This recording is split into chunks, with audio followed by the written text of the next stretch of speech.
Peshawar high court نے وزیر اعلیٰ خیبر پختونخوا سہیل آفریدی کو 18 نومبر تک حفاظتی ضمانت دے دی ہے۔ کسی بھی مقدمے میں گرفتار نہ کرنے کا حکم دیا گیا ہے۔ مزید جانیں گے ڈان نیوز کے نمائندے عبدالحکیم محمد سے۔ عبدالحکیم، بتائے گا کیا تفصیلات ہیں؟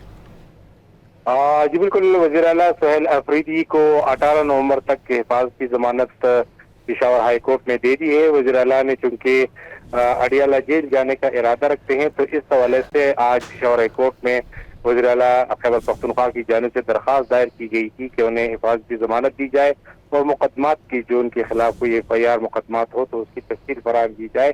2 رکنی بینچ جسٹس اعجاز انور پر مشتمل 2 رکنی بینچ نے سماعت کی اور سماعت کے دوران وزیر اعلیٰ سہیل آفریدی بھی پشاور ہائی کورٹ میں خود پیش ہوئے اور عدالت نے سہیل آفریدی کو 18 نومبر تک حفاظتی ضمانت منظور کر دی اور کسی بھی مقدمے میں نہ گرفتار کرنے کے احکامات جاری کیے۔